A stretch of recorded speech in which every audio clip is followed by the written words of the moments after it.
할렐루야. 하나님께는 영광, 우리들에게는 은혜가 넘치는 귀한 시간이 되기를 바랍니다. 대림절 두 번째 주일입니다. 미국은 최근에 대통령 선거를 했고 다음 달 내년 1월이 되면 새로운 대통령이 새롭게 서게 됩니다. 우리나라는 지금 매우 혼란스럽습니다. 이번 주간은 진짜 롤러코스터 타는 것 같았어요. 본 일들이 이렇게 많은지. 근데 우리에게 지도자가 선택이 될 때 항상 우리 마음에 흡족한가 생각해 보면 꼭 그렇지는 않습니다. 왜 그러냐? 여러 가지 이유가 있겠습니다만은 간단하게 이야기하자면 희망, 소망을 주지 못하기 때문입니다. 지도자를 두 가지로 나눌 수가 있어요. 두 가지 종류로. 따르는 사람들에게 희망, 소망을 주는 지도자가 있고 또 다른 하나는 실망을 주는 지도자가 있습니다. 간혹 소망도 실망도 주지 않는 사람이 있긴 합니다만 대체로 소망을 주든지 실망을 주든지 둘 중에 하나를 합니다. 대통령뿐 아니라 한 회사의 사장이나 회장과 같은 지도자들 혹은 어떤 단체장들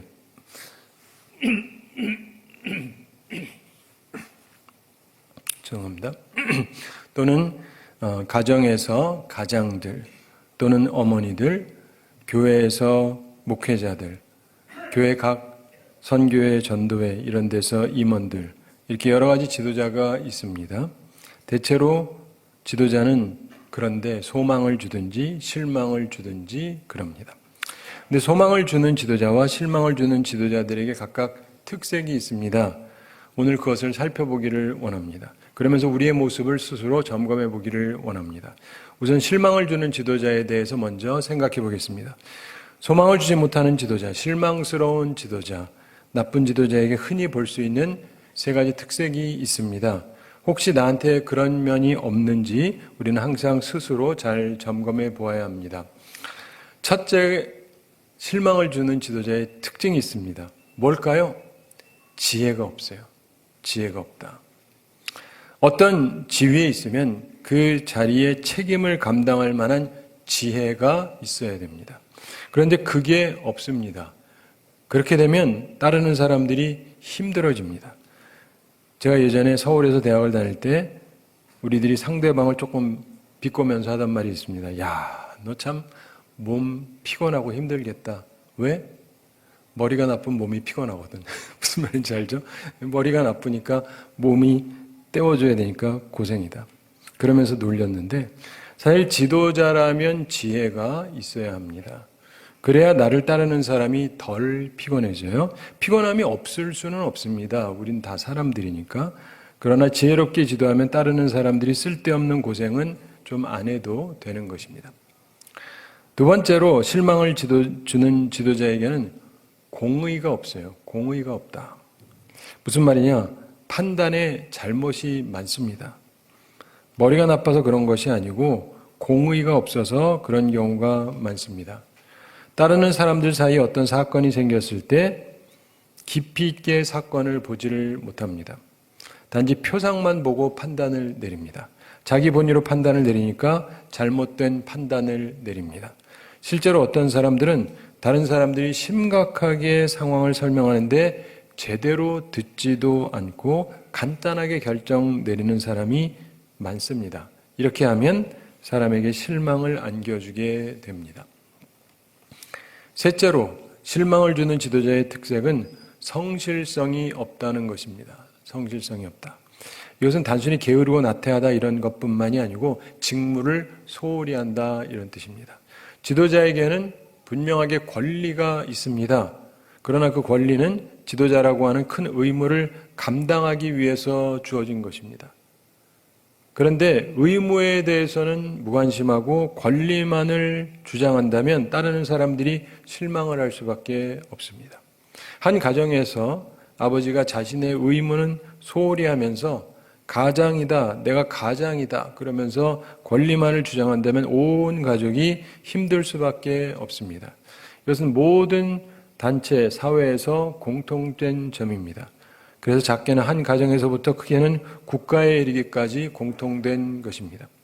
그래서 우리 동양에서 수신제가 치국 평천하 이런 말이 있지 않습니까? 자신을 먼저 다스려야 된다. 그리고 가정을 다스릴 수 있는 것이다. 그리고 가정을 잘 다스려야 나라를 다스릴 수가 있다. 그리고 그렇게 함으로 평화로운 세상을 만들 수 있다. 이런 말입니다. 그런데 실망을 주는 지도자는 지혜가 없어요. 공의가 없습니다. 그리고 불성실합니다. 근데 이렇게 하면 어떻게 되느냐? 지도자가 지혜 없이 행동하고 공의롭지 못하게 판단하고 불성실하게 직무를 수행하면 그 결과로 부당하게 해를 당하는 사람이 발생을 합니다. 악이 성하게 됩니다. 그러면서 상처가 많이 생기게 됩니다. 이 사람 저 사람 다치고 많은 사람들의 마음에 상처를 남기게 되는 것입니다. 그런데 항상 좋은 지도자만 있게 되는 것이 아닙니다. 좋은 지도자가 있으면 좋지만 흔한 게 아닙니다. 좋은 남편, 좋은 아버지가 있으면 좋지만 그런 사람이 또 흔하지만은 않습니다. 좋은 사장, 좋은 대통령, 좋은 목회자 뭐 그렇게 있으면 좋겠지만 그게 쉬운 일이 아닙니다. 그래서 동양에서는 인복이라는 말을 쓰잖아요. 좋은 사람 만나는 것도 복이다. 참 그렇거든요. 그러나 역시 쉬운 일은 아닙니다. 무엇보다 나라를 다스리는 사람 중에 정말 좋은 지도자를 만나는 것은 쉽지가 않습니다. 그러한 소망, 참 좋은 지도자를 얻고 싶은 마음에 대한 답, 그것으로 오늘 본문에서 예수 그리스도께서 메시아로 이 세상에 오셔서 우리의 좋은 지도자가 되실 것을 말씀하고 있습니다. 예수님의 강림으로 우리에게 주어지는 첫 번째 중요한 의미는 평화라고 지난주에 말씀드렸고, 예수님께서 세상에 오심으로 주어지는 두 번째 중요한 의미는 소망이 주어진다는 것입니다. 좋은 지도자, 좋은 왕에 대한 소망입니다. 자, 소망을 주는 지도자, 좋은 지도자 되시는 예수님에게서 우리는 세 가지 중요한 점을 본문에서 찾을 수가 있습니다. 이것은 예수님 닮기를 원하는 좋은 지도자들에게 발견될 수 있는 점입니다. 우리도 스스로를 점검해서 이런 면을 잘 갖추도록 노력을 해야 됩니다. 자, 이제 생각해 보겠습니다. 소망을 주는 지도자에 대해서. 우선 소망을 주는 지도자는 첫째, 하나님의 영이 함께하는 사람이에요. 성령이 함께하는 사람. 1절에서 이새의 줄기에서 한 싹이 나며 그 뿌리에서 한 가지가 나서 결실할 것이요 라고 말씀합니다. 메시아에 대한 예언입니다. 그 다음 절 2절 함께 읽어보겠습니다. 그의 위에 여호와의 영, 곧 지혜와 총명의 영이요 모략과 재능의 영이요 지식과 여호와를 경외하는 영이 강림하시리니. 아멘. 여호와의 영, 성령이 그 위에 강림하실 거다 이렇게 말씀합니다. 하나님의 영, 즉 성령이 함께하는 지도자라는 근거는 그럼 뭘까요? 뭔가 신비해 보이는 것을 말하는 걸까요? 본문에서 그걸 명확하게 설명합니다. 6가지 특색이 있을 거라고 말씀하고 있습니다. 첫째가 지혜, 둘째가 총명, 셋째가 모략, 넷째가 재능, 다섯째가 지식, 여섯째가 여호와를 경외함. 이렇게 여러 가지를 말합니다. 이 모두가 중요한 것입니다. 하나님의 영이 함께하는 사람, 성령이 함께하는 사람에게는 6가지 증거가 따라 붙습니다. 간단하게 설명하자면 지혜라고 하는 것은요, 복잡하고 어려운 문제를 해결할 수 있는 거예요. 총명이라고 하는 것은 예리하고 신속하게 옳은 것을 식별하는 능력입니다. 빠르게 뭐가 옳은지를 분별할 수 있는 게 총명입니다. 모략이라고 하는 것은 지혜롭게 계획을 수립하는 능력을 말합니다. 재능이라고 하는 것은 그 수립한 계획을 집행할 수 있는 능력을 말해요. 지식이란 말 그대로 아는 건데 필요한 바를 숙지, 통달, 인식하고 있는 것을 말합니다. 마지막으로 하나님을 경외한다는 것은 사람의 뜻이 아니라 하나님의 뜻을 살펴서 그것을 행하려고 언제나 조심하는 태도를 말합니다. 지혜의 근본은 하나님 경외에 있지 않습니까? 그리고 성령이 함께 하신다는 증거는 지혜에서부터 시작이 됩니다. 하나님께서는 지혜로 세상을 다스리십니다. 예수님께서도 그러시고 좋은 지도자는 무지함으로 이끌지 않습니다. 좋은 지도자가 되려면 지혜와 총명, 모략과 재능, 지식과 하나님 경외함이 있어야 하는 것입니다. 그것이 성령이 함께하는 증거입니다. 소망을 주는 지도자는 무엇보다 하나님의 영, 즉 하나님께서 함께하시는 사람인 것입니다. 생각해 보시면 아시겠지만 이런 사람은 극히 드물죠. 주 예수 그리스도께서 그러하셨습니다. 우리도 그런 사람들이 되기를 바랍니다. 두 번째로 소망을 주는 지도자는요, 공의로 다스립니다. 공의로 다스린다. 예수님은 공의로 다스리십니다. 예수님에게는요, 판단 실수라는 것이 없습니다. 예수님께서는 두 가지 면에서 판단 실수를 하지 않으실 것이라고 3절에서 말씀합니다. 3절 함께 읽어보겠습니다. 그가 여호와를 경외함으로 즐거움을 삼을 것이며 그의 눈에 보이는 대로 심판하지 아니하며 그의 귀에 들리는 대로 판단하지 아니하며. 아멘. 눈에 보이는 대로 심판하지 아니하며 귀에 들리는 대로 판단하지 않을 것이다, 이렇게 말씀을 합니다. 우리는 대체로 눈에 보이는 대로 판단합니다. 귀에 들리는 대로 판단을 하죠. 그래서 우리가 다 실수하는 거예요. 내가 봤잖아요. 내가 들었잖아요. 그러니까 판단을 했죠. 근데 다 틀리는 거예요. 그러나 예수님께서는 그렇게 하시지 않는다고 성경이 말씀하고 있습니다. 이게 굉장히 중요한 것입니다. 사람들이 뭐라 그러느냐, 내 눈에 뭐가 보이느냐, 무엇이 들리느냐, 여론이 뭐라 그러느냐, 이런 거에 흔들리지 아니하시고 공의로 다스리십니다. 탐정 소설 중에 가장 유명한 것 중에 하나, 셜록 홈즈 이야기가 꼽힙니다. 읽어보신 분은 알겠습니다만 참 재미가 있습니다. 얼마나 재미있는지, 제가 어렸을 때 공부 좋은 성적 나오면은 부모님이 뭐 해줄까 그래서 이거 사달라 그래가지고 시리즈로 다 샀습니다. 그래서 처음부터 끝까지 다 읽었어요. 초등학교 때. 그래서 그런지 저는 어떤 사건이 있을 때 다른 사람들하고 보는 시각이 조금 다른 경우가 많습니다. 제가 예전에 남대문 쪽에서 학교를 다녔는데 거기 남대문에 지하가 있었거든요. 제가 계단 숫자가 몇 개인지 하나하나 다 기억을 하고 있었어요. 셜록 홈즈 따라하느라고. 유머 중에 홈즈하고 그의 의사 친구 왓슨에 대한 이야기가 있습니다. 한 명은 탐정이고 한 명은 그래도 의사예요. 똑똑한 사람인데 둘이 함께 캠핑을 갔습니다. 그리고 텐트를 치고 자고 있었는데 갑자기 홈즈가 왓슨을 깨웁니다. 그러면서 왓슨, 하늘을 봐. 별이 보여. 뭔가 생각나지 않아? 그럽니다. 그러니까 왓슨이 깨서는 별을 바라봅니다. 그리고 별에 대한 이야기를 줄줄이 해요. 눈에 보이는 대로. 의사예요. 무식한 사람 아니죠. 근데 보이는 대로 얘기합니다. 그때 홈즈가 이야기합니다. 이봐, 누가 우리 텐트 훔쳐갔다고! 이해가 되세요? 보이면 안 되잖아요. 근데 보인다는 건 이거 누가 걷어간 거예요. 근데 지금 별 얘기를 할 때입니까, 지금? 이해가 되시죠? 셜록 홈즈가 유명한 것은 그가 보통 사람과 다른 관찰력으로 남이 보지 못하는 것을 보고 아주 예리한 판단을 하는 데서 모두가 감탄하는 것입니다. 소망을 주는 지도자는 아주 뛰어난 관찰력으로 공정한 결정을 내립니다. 그래서 악이 뿌리를 내리지 못하도록 하고 선이 왕성해지도록 하는 것입니다. 세 번째로 소망을 주는 좋은 지도자는 성실합니다. 예수님은 성실하게 우리를 다스리시고 인도하십니다. 본문 5절 함께 읽어보겠습니다. 공의로 그의 허리띠를 삼으며 성실로 그의 몸의 띠를 삼으리라. 아멘. 5절 후반에서 성실로 몸의 띠를 삼으리라 이렇게 말씀하죠. 예수님께서는 성실함으로 우리를 다스리십니다. 예수님에게는 직무를 소홀히 함이 없습니다. 소망을 주는 지도자는 성실해요. 자기 할 바를 최선을 다해서 끝까지 합니다. 우리도 그래야 하는 것입니다. 자, 그렇게 하심으로 어떤 결과를 가져다 줍니까? 오늘 본문 6절부터 9절까지 그 결과를 상세하게 말씀해 줍니다.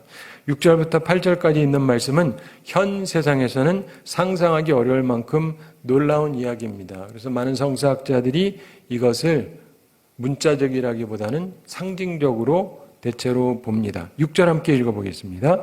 그때 이리가 어린 양과 함께 살며 표범이 어린 염소와 함께 누우며 송아지와 어린 사자와 살찐 짐승이 함께 있어 어린아이에게 끌리며. 아멘. 자, 여기서 보면은 이리가 사나운 짐승이잖아요. 어린 양하고 함께 거한다. 이게 좀 특이하죠? 표범이 어린 염소하고 함께 눕는다. 이것도 특이한 얘기예요. 송아지, 어린 사자, 살찐 짐승이 함께 있는데 어린아이에게 이끌려 다닌다. 진짜 꿈 같은 얘기죠. 7절 함께 읽어보겠습니다. 암소와 곰이 함께 먹으며 그것들의 새끼가 함께 엎드리며 사자가 소처럼 풀을 먹을 것이며. 아멘. 여기서도 보면은 암소가 곰과 함께 먹는다고, 이 말이 안 되거든요. 일반적으로는. 그리고 그 새끼들이 함께 엎드린다 이렇게 설명합니다. 그리고 사자가 풀을 먹는데요. 게다가 정말 특이한 일이 벌어집니다. 8절 함께 읽어보겠습니다. 젖 먹는 아이가 독사의 구멍에서 장난하며 젖된 어린아이가 독사의 굴에 손을 넣을 것이라. 아멘. 젖 먹는 아이가 독사 구멍에 장난합니다. 그럼 큰일 나잖아요. 젖된 어린아이가 독사의 굴에 손을 넣습니다. 그럼 큰일 나잖아요. 그런데 이래도 괜찮다는 얘기거든요. 이 말의 의미가 뭐냐를 생각해야 됩니다. 그게 뭐냐면 9절에서 설명이 되지만 해를 받지 않는다. 해를 받음이 없고 상하는 일도 없는 그런 세상이 된다. 이런 꿈 같은 세상에 대한 말씀을 하고 있는 것입니다. 9절 함께 읽어보겠습니다. 내 거룩한 산 모든 곳에서 해됨도 없고 상함도 없을 것이니 이는 물이 바다를 덮음같이 여호와를 아는 지식이 세상에 충만할 것임이니라. 아멘.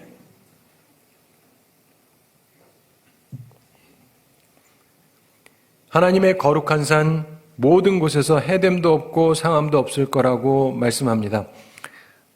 아무데나가 아니라 하나님의 거룩한 산에서, 여기에서는 해됨도 없고 상함도 없을 것이다.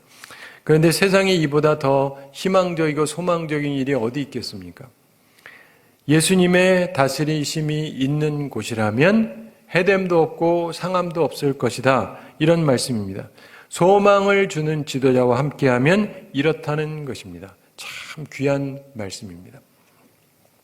그런데 한 가지 여전히 의문점이 남아 있습니다.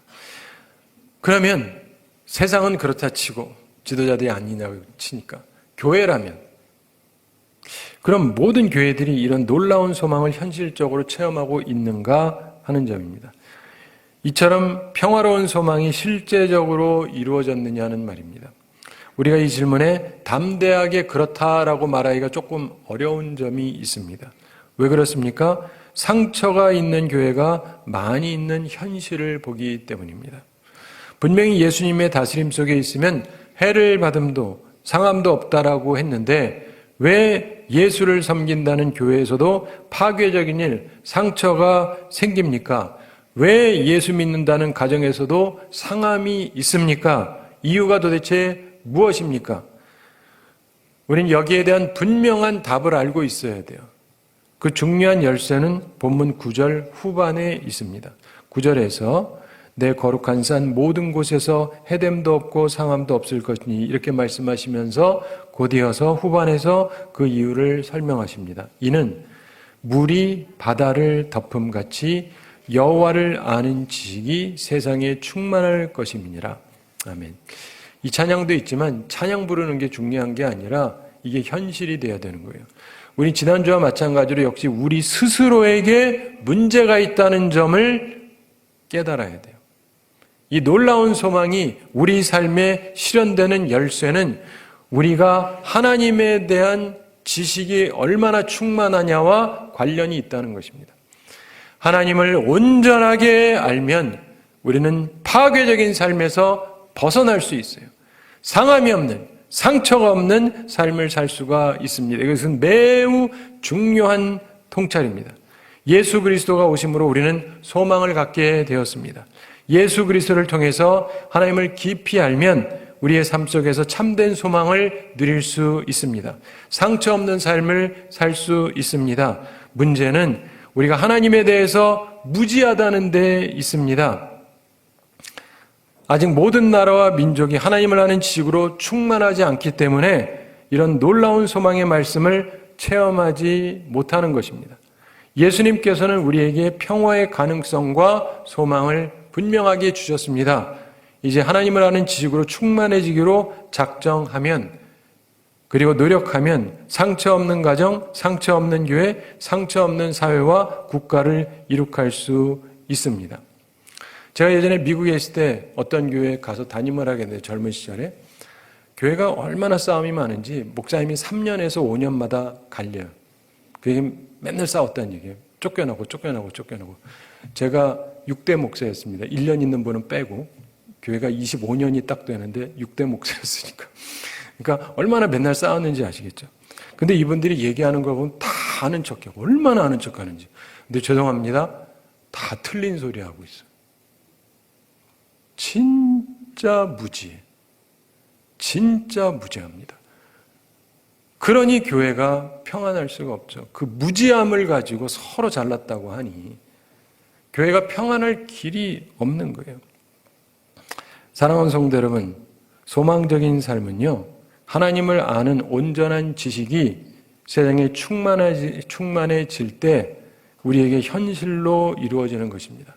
우리는 각 시대, 각 민족과 나라에게 이게 요구되는 것인데, 또한 우리 가정이, 우리 교회가, 우리 사회와 국가가, 나라가 과연 소망적인가, 이것을 결정하는 단 하나의 중요한 열쇠가 그거예요. 하나님을 아는 지식이 충만해져야 희망적인 삶, 소망의 삶을 살 수가 있는 것입니다. 여기서 우리가 분명히 짚고 넘어가야 하는 것이 하나 있습니다. 하나님을 안다고 할 때 많은 사람들이 일반 지식 차원에서 생각을 합니다. 그러나 한 가지 분명한 사실은 오늘 하나님을 아는 지식이 충만해지면 해됨도 상함도 없다 그랬잖아요. 내가 성경을 많이 알면서 점점 더 평화로워지고 있습니까?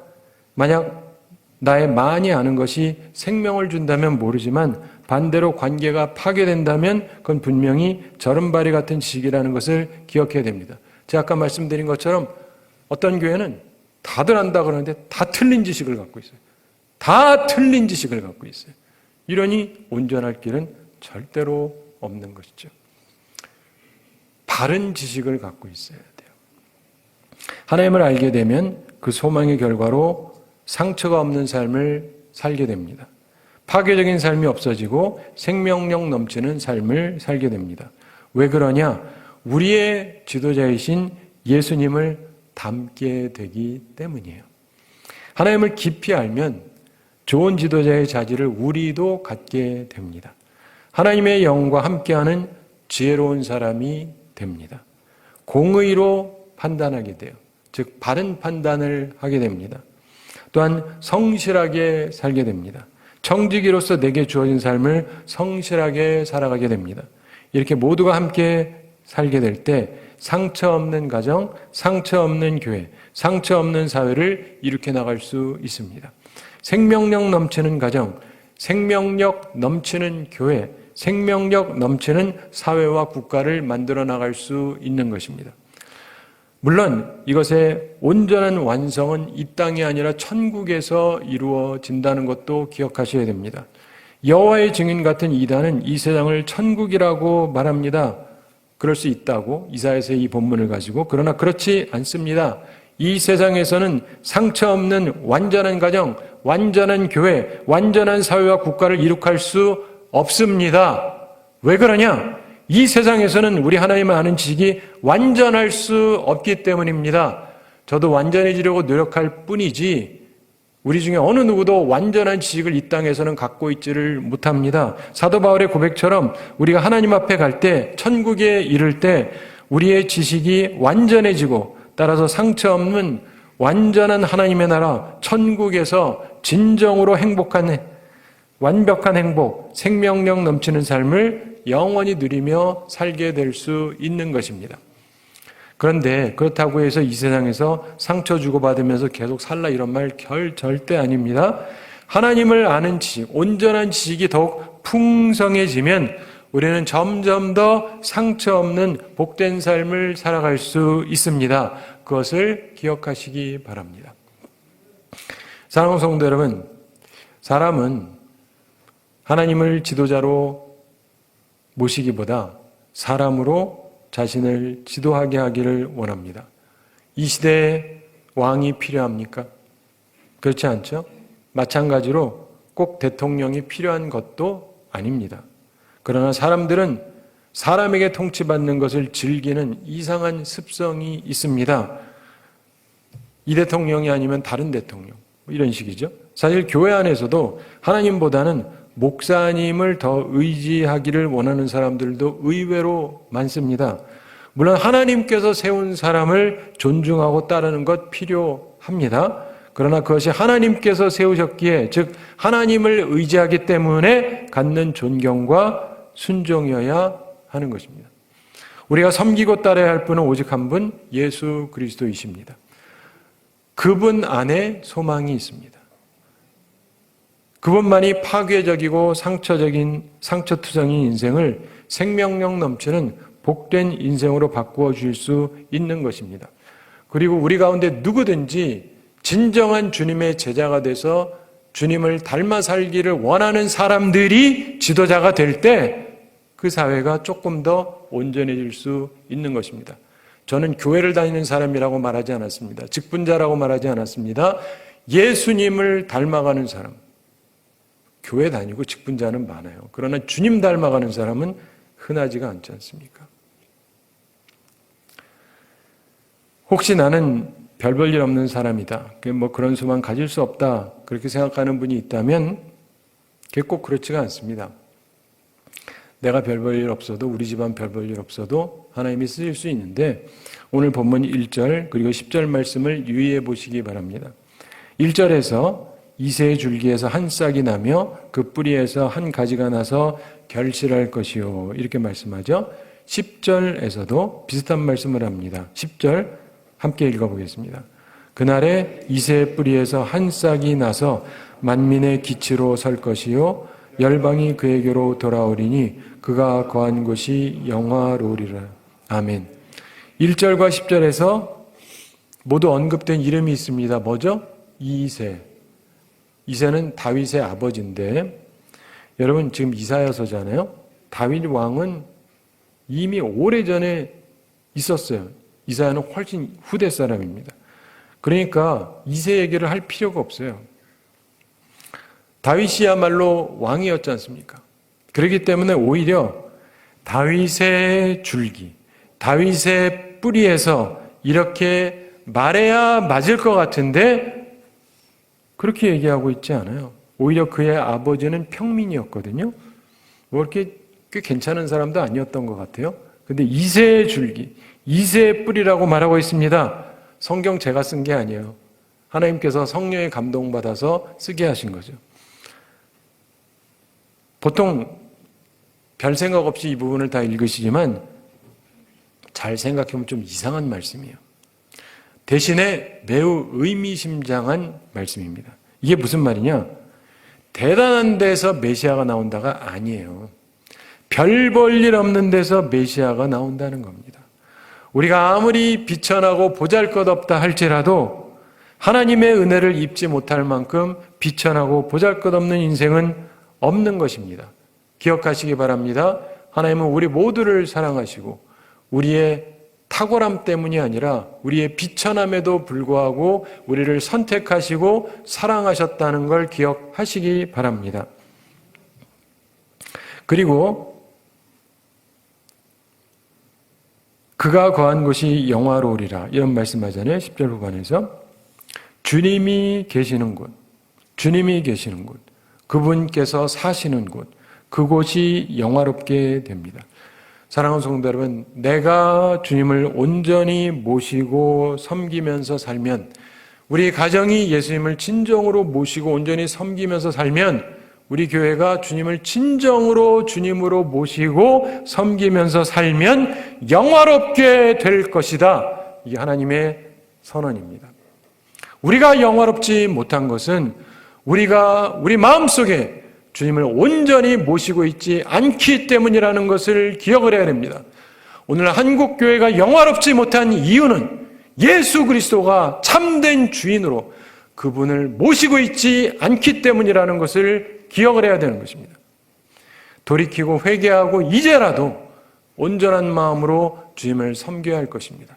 그러면 내가, 우리 가정이, 우리 교회가 우리 나라가 영화로워질 수 있는 것입니다. 제가 한 가지 말씀드리면서 오늘 말씀을 마치겠습니다.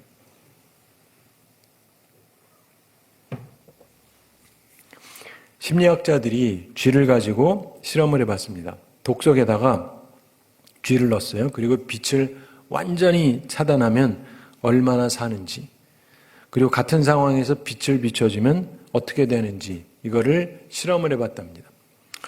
그 결과 빛을 완전히 차단했을 때 그 독 속에 있는 쥐가, 참고로 쥐가 수영할 수 있어요. 근데 3분 만에 가라앉더래요. 3분 만에. 그래서 빛을 비춰주는 경우는 어떻게 되느냐? 3분이 아니라 30분이 아니라 3시간이 아니라 30시간이 넘게, 하루 반 36시간을 생존했대요. 그 다음엔 힘 빠져서 가라앉는 거고. 무슨 말인지 아세요? 빛이 있다는 사실 하나가 720배를 버틸 수 있는 힘을 줬다는 거예요. 빛은요, 소망을 주는 거거든요. 예수 그리스도께서 우리에게 빛이지 않습니까?